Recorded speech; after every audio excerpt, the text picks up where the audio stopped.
What a tremendous sight from up here to see so many wonderful people here today. I'd like to welcome you in Greek. Say kalimera και καλώς ορίσατε. That means hello and welcome to our International Women's Day event, Women Inspiring Women. Why is International Women's Day so important? Even today, on average, a girl born will earn less money in her lifetime than her brother. The World Economic Forum predicts the gender gap will not close entirely until 2186. I don't need to point out this is far too long to wait. This year's International Women's Day theme, Be Bold for Change, calls us to take action towards gender equality. Around the world, International Women's Day can be an important catalyst and vehicle for driving greater change for women and moving closer to gender parity. Today, we are honoured to be joined by Dr. Jackie Huggins, Alana Johnson, Evelyn Tadros, and Michelle Kleinert. All four are esteemed speakers who are striving to make a difference in the field of gender equality. Well, good afternoon, everyone. I'm so pleased to be here to celebrate Women's International Day 2017.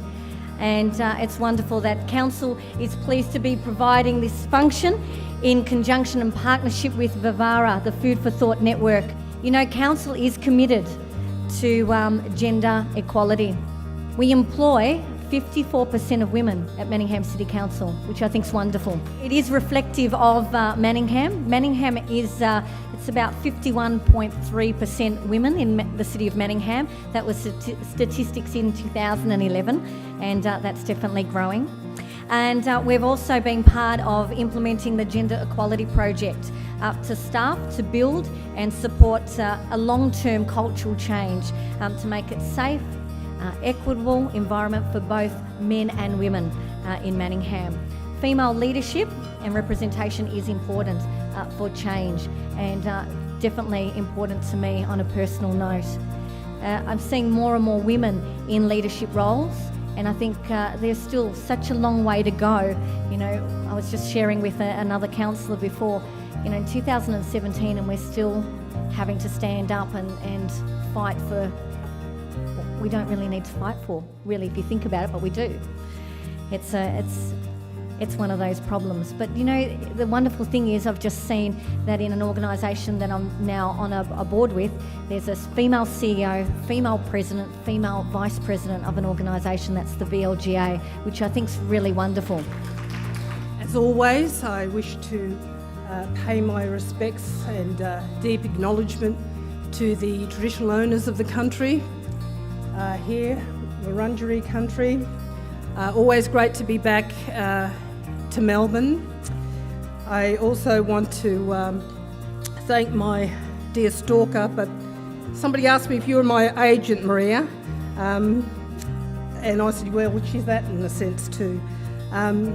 Maria Demopoulos, who I guess for the past 30 years, she and I have been working together in terms of trying to do some liberation work around what can we find, what are the commonalities, but what can we do to engage all women, but particularly Aboriginal and Torres Strait Islander women and migrant women, in terms of forming those connections and really driving change in our country. Look, I must say we've had some wins along the way. We haven't quite found the right formula. It's a constant work in progress, but we will continue, I'm sure, till our last breath to make those connections and to try to do something for all women in this country, no matter where you come from, what race you are, what age, but certainly your gender does count. So there was a women's conference on in New Zealand, and a group of Australian women went over there, some Aboriginal women and some of us white women, and we joined the Maori women and the Pakeha women in New Zealand to talk women's business, as you do. And part of the conference, the facilitator said to us, now I want you to stop and turn to the person next to you and tell them the story of your mother's mother's mother. Probably not surprising that the Aboriginal women and the Maori women were there going for it. And the white women mostly had silence. And it was a really strong recognition for us of how much we've lost our stories, how many of us have come to this country from so many other places over the last 200 years, and we've lost that connection. And I can remember the Aboriginal women and the Maori women saying to us, how can you know who you are if you don't know the story of your ancestors? So for all the people who flooded to this country through wars and famine and looking for better opportunities, I think at the same time we also lost. And it was a recognition by the people who belong to these lands, Australia and New Zealand, that we have lost. And it's something that we need to gain back because story is life. The theme for International Women's Day this year is to be bold for change. And it's really to encourage you all, men and women, to take bold and pragmatic action towards gender equality. But when I was preparing for this speech, I realised that in order to create change, you don't just need to be bold, you also need to be a little bit stupid too. Because creating change is hard work. It takes time, it takes energy, it involves risk. And some of us have the smarts to be able to recognise this and take action to create change anyway. The rest of us, including myself, have to rely on what I call a bit of passionate stupidity instead. So I'm going to diverge slightly from the theme of today and try to inspire you instead to #be bold and a little bit stupid for change. Food for Thought also sponsors a young woman every year. This year's successful nominee is Anastasia Marinakos. Anastasia, could you please stand up and come up here with me?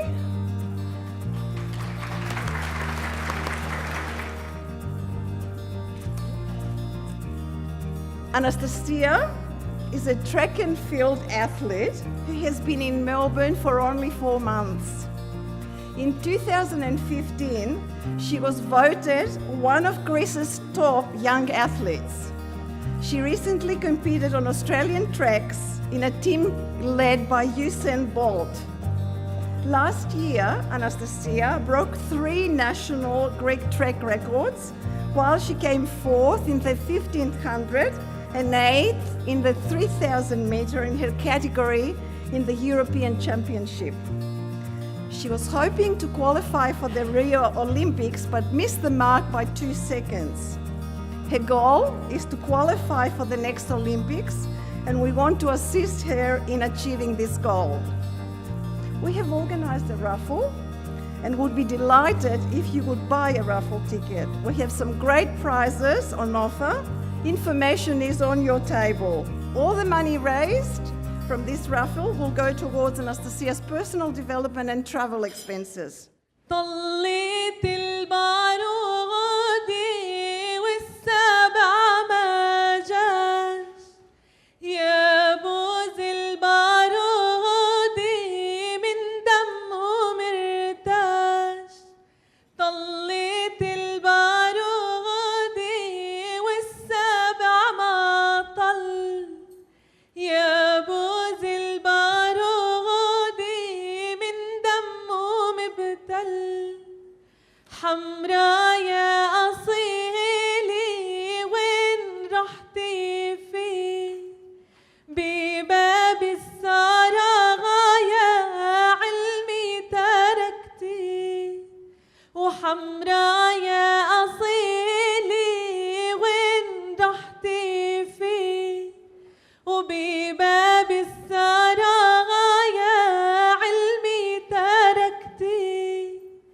ما بينك وبيني سلسلة ووادي وين رحتي وينك يا عز أحبابي طليت البارود والسبع ما جاش يا بوز البارود من دمه مرتاش. And I've got one more song since we're very graced to have Jackie Huggins with us. This is a song by the poet Katerina Baluka, and it is about the migration experience that is connected and intertwined with our Aboriginal true owners of this land. And it's called The Masters of the Dreamtime.